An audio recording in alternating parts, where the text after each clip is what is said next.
Hey there, Centrons. Today I want to talk briefly about sequential synthesizers because I do have a lot of them. Now, before I get started, I want to say that I am not going to be playing any synthesizers in this video because I have lots of demos of the synthesizers that I'm talking about on my channel. So if you want to hear the synthesizers, go to my channel and just search for them, and you will find lots of demos of my synthesizers that I have come through my studio from time to time.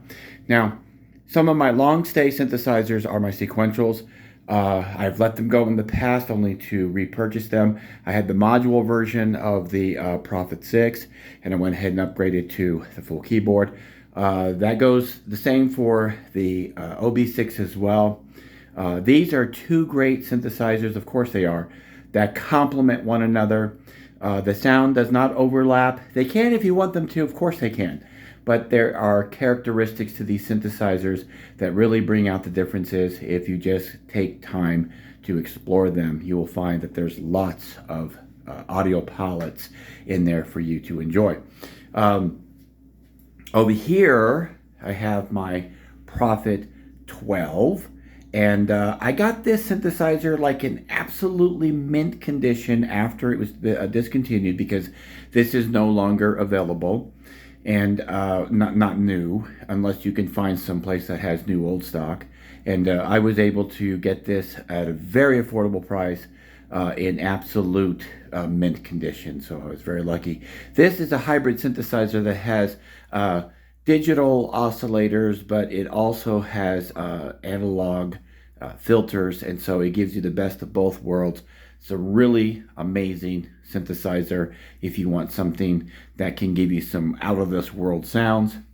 I call this its sister brother, if you will. I don't know. It's the Pro 2, and it is a spin-off from the Prophet-12.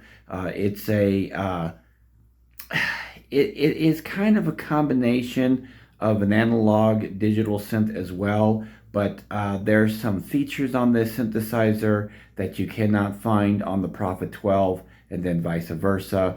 It just has a different type of sound to it and a characteristic. I don't think these two sound exactly alike. There are some subtle differences, and that's why I went with the Pro 2 as well.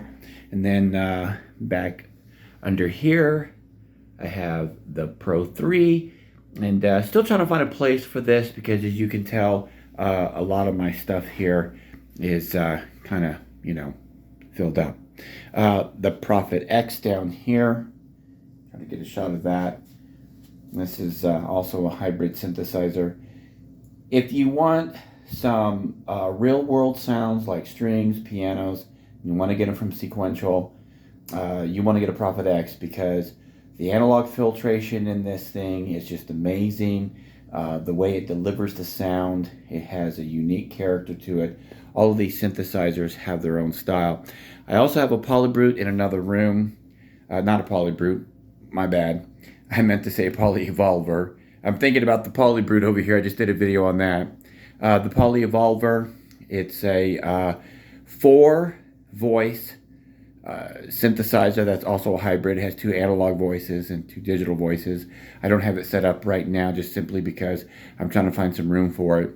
And again, that's the thing. When you enjoy synthesizers, one can sometimes never be enough, and more than one can sometimes be too much, right? But is there actually anything real about the statement, too many synthesizers? I don't know. Could there be such a thing? I would hope not. But if there was such a thing, I think I might be like right there on the edge of that.